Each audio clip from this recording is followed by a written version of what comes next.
자, 여기 어디예요? 여기 어디야? 청계 리버. 청계천 뭐가 떠올라요? 청계천 하면 맑은 물과 사람들이 좋아하는 곳, 힐링할 수 있는 곳, 그리고 도심 속의 어떤 자연 이런 느낌이 있죠. 그러니까 사실은 이제 예전에 이명박 서울시장 시절에 뭔가 이런 어떤 개발의 상징을 넘어서서 정말 어떤 쉼터 그리고 새로운 형태 도시 모델 이런 것 때문에 이곳을 이제 복개하고 지금처럼 이렇게 수변 공원화로 만든 대표적 모델이거든요. 그래서 우리가 세월을 조금 더 거슬러 올라가서 생각해 보면 예. 조선 초기 때 한양이 도성화가 되면서 그때부터 사실 이제 이곳이 중요한 역할을 했다. 이런 것도 좀 같이 기억하면 좋을 것 같아요. 근데 기본 구조상 이제 주변에 산이 많잖아요. 네. 남산, 북악산이 있는데 전체적으로 봤을 때 약간 분지 구조여서 비가 내리면 대부분 그 비가 여러 지천을 통해서 흘러내린 다음에 다 일로 모이게 돼 있어요. 그럼 범람하겠다. 그러니까 이제 당연히 이제 준천이라고 그래서 요 일대에다가 이제 운종과 시천상인 거리도 만들고 하면서 이쪽을 쉽게 말하면 이제 어떤 그 생활 상하수도 같은 개념으로서 활용하게 되는 시스템이 만들어지게 되는 거죠. 오, 진짜요? 그래서 전체적으로 봤었을 때 이제 그 궁궐이 있고 한양도성이 둘러싸고 있고 이 어떤 여러 산들이 있었을 때 그 산의 물줄기가 쭉 흘러서 이 청계천을 통해서 한강을 빠져나가는. 이야. 근데 그걸 알고 이제 도성 궁궐도 설계하고 길거리도 만들고 도시를 구획하면서 발전시켜 나갔으니까 이곳이 이제 어떻게 보면 이제 한양의 굉장히 좀 중요한 상하수도 역할을 했었다. 이렇게 볼 수 있는 거죠. 확실히 그때 당시 생활 하수도로 이용을 했다는 걸 보니까 지금의 청계천하고는 완전 다르긴 하네요. 그렇죠. 네, 그래서 이게 이제 그냥 이렇게 보면 이쁜 공원이구나라고 느낄 수 있지만 시대에 따라서 청계천의 의미가 바뀌었다. 이런 거 생각해봐도 재밌을 것 같아요. 조금 더 얹어서 시대에 따라서 청계천이 개발되는 이유들이 좀 다 각자 달랐다. 참. 역사 스테이! 다 내가 키웠어. 야, 그렇게 무지하던 소녀가 이렇게 말을 탁 하면 알아듣는. 아빠? 싫어. 키우셨다면서요? 싫어. 우리 아들 따로 있어. 근데 요 얘기만은 조금 밋밋할 것 같아서 좀 자극적인 이야기 하나 준비했습니다. 오, 좋습니다.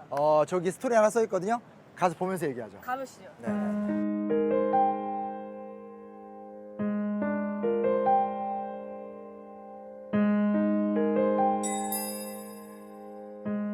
광동교 1410년에 신덕왕후의 옛 무덤터에 있던 돌을 옮겨와 세운 도성 최대의 다리로 교대에는 신덕왕후 무덤 주위에 돌에 새겼던 정교한 조각들이 남아있으며 교각에는 여러 시기에 걸쳐 개천을 고친 기록이 새겨져 있어 역사적으로 가치가 높다라고 써있네요. 와.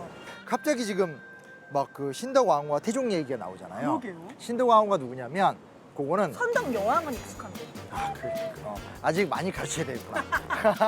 자, 동생, 남동생님 내려가서 얘기하시도록 하시죠. 예, 가시죠 형님. 예, 네네네. 가시죠. 내려가 보시죠. 일로 가서 이렇게 돌아가면 돼요.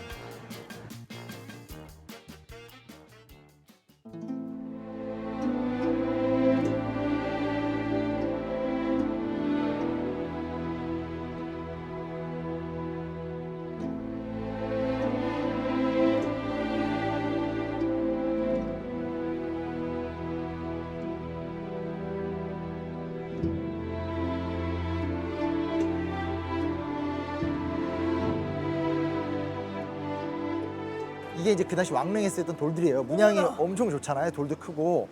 지금 그냥 큰 돌이지만 이 당시 이렇게 큰 돌 엄청 비싸고 그쵸. 구하기 쉬운 게 아닌데 보세요.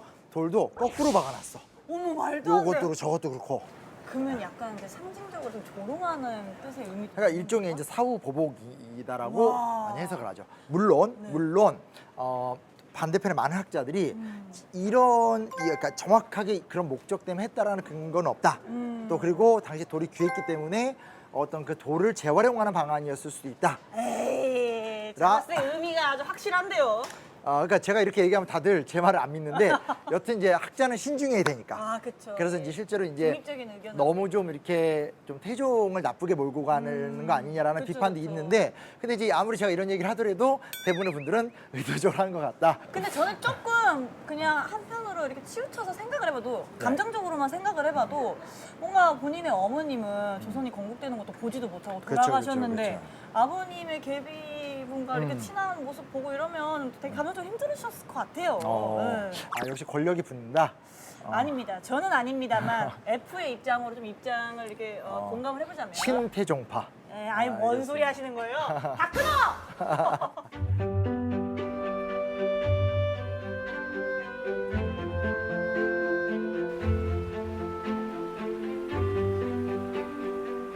이게 확실히 예. 시원하잖아요. 시원하고 이 비둘기도 물을 즐기는 거 보세요. 야, 얼마나 그래서 깨끗하다는 겁니까? 그러니까. 근데 또 이 청계천 얘기하면 네. 또 등장하는 분이 계십니다. 어떤 분이죠? 영조 오!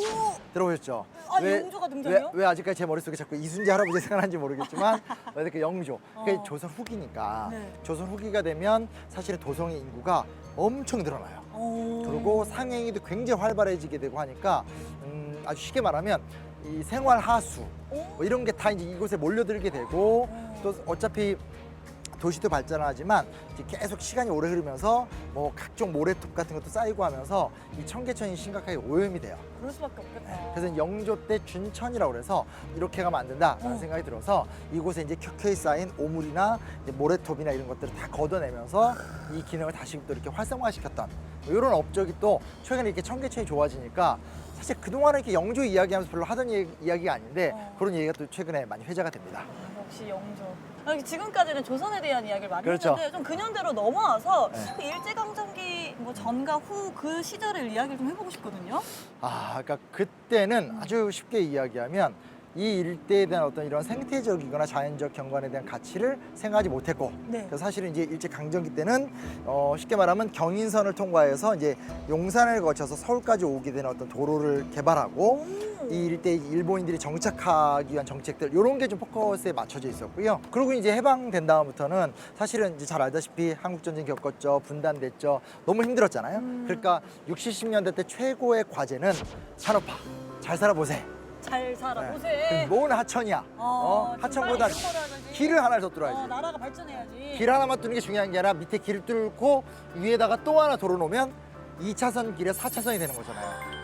그래서 제 어린 시절만 하더라도 밑에도 도로가 있었고 위에 도로가 있었고 아는 사람만 기억하는 거지만 위에 고가도로에서 내려오는 폭차가 진짜 이렇게 롤러코스터처럼. 그러니까 어린 나이에 처음 택시를 탔다가 이거 타고 내려오다가 고소공포증이 생겼나요? 고소공포증이 생긴 것 같아요. 그럴 정도로. 그래서 어떤 그런 효율성의 시대 그리고 산업화의 시대였기 때문에 청계천의 가치나 이 도시의 생태를 고민하는 고민은 없었어요. 그리고 이제 여기에 막 어떤 그 소상공인들 들어오고 조금 더 밑으로 들어가면 그 유명한 청계천 판자촌 이런 것들이 들어오면서 사실상 이제 정부가 어떤 지금과 같은 형태의 도시계획을 못 세우던 시간들이 계속 진행되다가 비로소 80년대, 90년대 들어오면서 우리가 좀 먹고 살기 좋아지고 좀 뭔가 새로운 형태의 도시를 만들어야 된다. 이런 생각들을 하게 되면서 과감하게 걷어내고 생태 공간을 조성하고 이곳에 사는 사람들에게 보다 더 풍요로운 어떤 삶의 조건을 만들기 위한 도시 정책의 대전환이 있었던 거죠. 그러면 일단 산업이나 경제 발전을 위한 청계천으로 개발이 되었다가 이제는 생태 쪽으로 많이 개발이 되고 있는 그렇죠, 거네요. 그렇죠, 오, 그렇죠. 재밌죠? 너무 재밌는데요? 네. 더운데 한번 물에 들어갔다 올까요? 자, 들어가. 먼저 제가요? 장유 유서에 따라서 저 물 무서워요. 유교 국각인데.